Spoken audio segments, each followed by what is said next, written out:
Welcome to another episode. This is your host, Darren Hansen, on the road again, so audio might not be the most fantastic, but I'm excited for today's episode. Wanted to update you guys on a couple things with Hansen Athletics.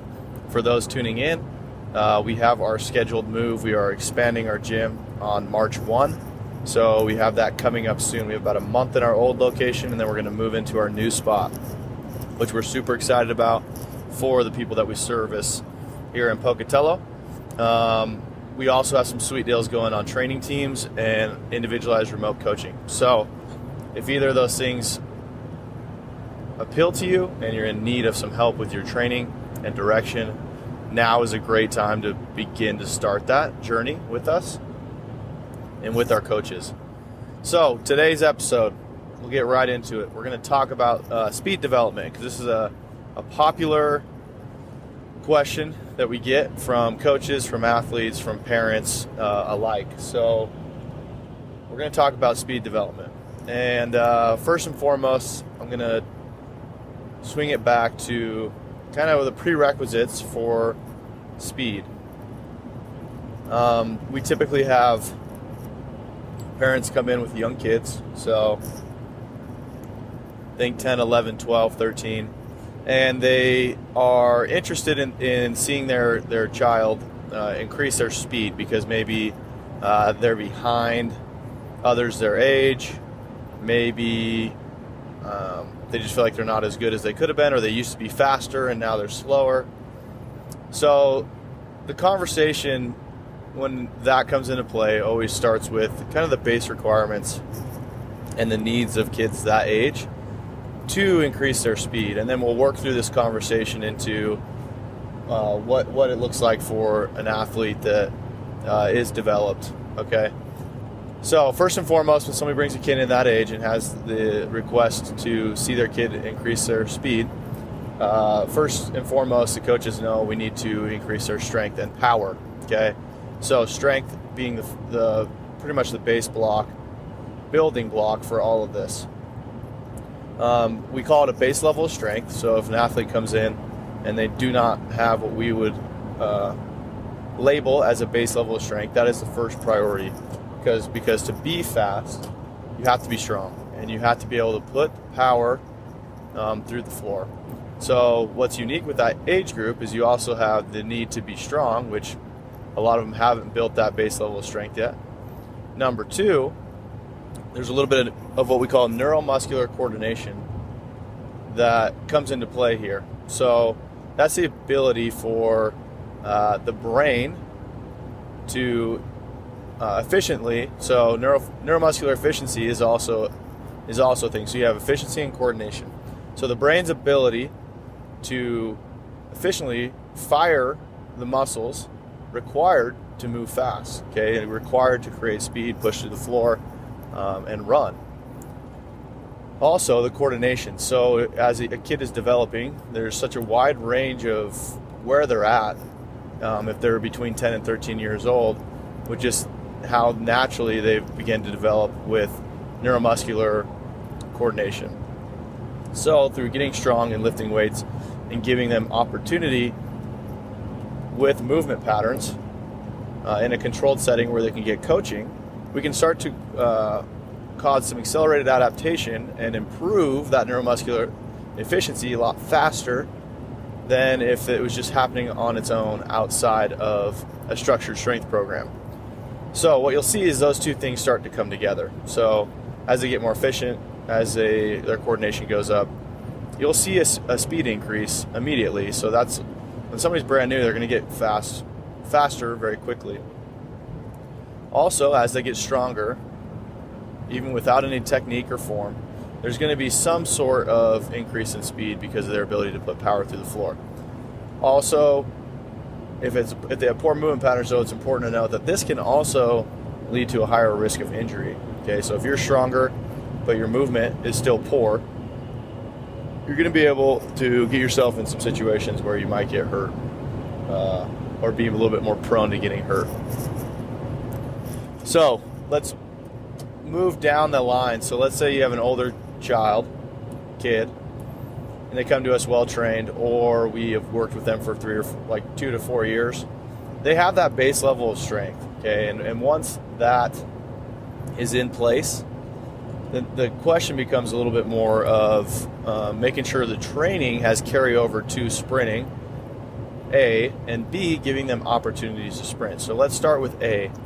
The specificity of how we perform our movements is very thought out, okay? So the way that we lunge, the way that we step up, the way that we squat, all of these things are actually reverse engineered from the ability to create speed and run efficiently. So sometimes that's where people get lost in what we do and don't really understand why we're doing what we do in terms of foot position in those movements, the way we load them, range of motion, depth, all of that. So everything is first and foremost designed to improve running, because that's the ultimate form of athleticism. That's where you're going to combine all the movement patterns that the human body can move through and all the planes of motion into one display of athleticism. So when you have someone that's strong, now it becomes imperative to teach them how to, in their training in the gym, work in ways that will carry over to running. So their technique, the specific ways they perform the step up and the lunge and the squat will be imperative to capitalize on the strength gains they've made and improve their form and ability to run. Okay. Now part B, this is important, is going to be to give the kids opportunities to sprint full speed. And when I say full speed, what we see often that's a mistake is there's not adequate rest times between reps and the distances are potentially too long. So if you're a soccer coach, a basketball coach, whatever, you're a sport coach, you want your kids to get faster, so you do conditioning with them and you run them, and maybe you're doing sprints, but you're giving them a 20-second rest, 30-second rest.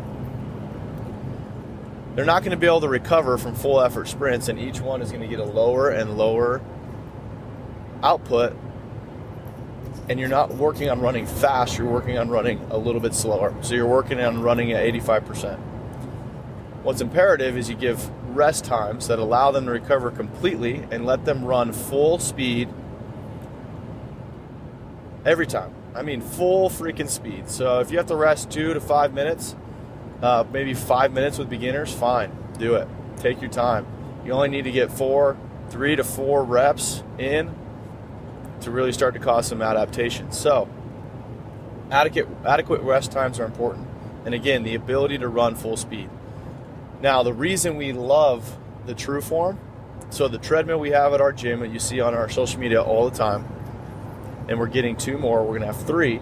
The reason why we love that tool so much is it allows for our athletes to run full speed and get adequate rest in between, but the curve and not having an engine, they have the lowest curve on the market. So what it does is it simulates the closest to running outside.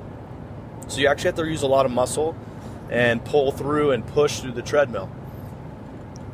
So this tool allows us to carry over the way we step up and lunge directly into the treadmill, allowing them to run full speed. But not only that, now we can coach, because it's really hard to coach sprint technique outside because they're running away from you. So it's pretty difficult to see all the things you need to see without running alongside next to them, which would still be hard to see what you need to see. So that's why we love the true form. There's definitely, in a program, you definitely want to have them running and doing sprints on the ground so they can get maximal carryover in terms of that's going to be the most specific way for them to sprint, because that's the way they're going to be sprinting in a sport. But the treadmill is an awesome tool. The true form treadmill is an awesome tool, allowing us to coach them while putting together what we're working on with their strength and the specificity in the way we move. Okay, so if you're looking for a program to increase your speed, to increase your kids' speed, you're going to want to have some check boxes on what you're looking for. Okay, you're going to want to make sure that there's an assessment on your child in terms of the coach is getting a good idea of where they're at development-wise, coordination-wise, and their past history and strength levels. So, because that's all going to come into play with putting that together to create speed. So, make sure that, you know, strength should be a focus, even if you are caught up with, there's so much stuff on the internet saying they're going to make your kids faster, yada yada yada. There's a bunch of BS out there with some cool movements with bands, plyo balls, all of that. Do not worry about that right now. The only thing you need to worry about is your kid getting strong and them being in the hands of a coach that understands the specificity of movement to carry over to running. Okay, so you just need to ask those questions and make sure that they have a direction with that, and then giving the kids opportunities to sprint full speed and play outside will be the ultimate way to make them the fastest they can be. So, with that being said, hopefully that gives you guys some direction and answers questions we always have when parents bring in their kids or they hit us up on the internet. You know, how do I get faster? So those are the first steps to getting faster. And let's just highlight them again and dumb them down. So it's going to be developing their base level of strength so they have the platform to build speed upon. It's going to be having direction with the specificity of the way that you perform your lower body primal movements to have direct carryover to running. And it's going to, the last thing is going to be giving them opportunities to run full speed, not conditioning. Okay, let me reiterate that. Not conditioning. Run full speed, rest as long as needed, run full speed again. Okay, you need that maximum effort each set to drive the adaptation. So, hopefully that gives you some insight again. If you have any further questions, send them over. You can email us, Darren at HansenAthletics.com.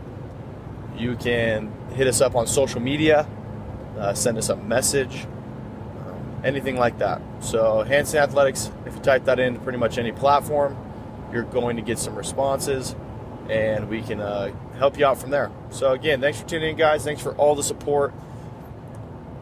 From the bottom of my heart, we are so thankful to everyone that supports us. This big move coming up with the physical location is all because of how much the community has backed us. So I want to thank all those people. I want to thank the people that work with us on the internet and are part of our community there. We have some cool stuff coming up in the future regarding seminars, Olympic lifting online training team, and a specialty course on site for Olympic lifters. So if any of those spark your interest, let us know. We also have our first coffee brand coming out. We're going to have your Wake Your Ass coffee coming out. Wake Your Ass Up coffee coming out. It's going to be sold on the Hansen Athletics site. But we are stoked about this. The Wake Your Ass Up kind of quote and apparel have been the most popular. So we knew we had to follow it up with something, and that was a brand, getting our own coffee. So we're going to be selling coffee on the internet. Again, connect with us. Thank you guys. Have a great day. And stay strong.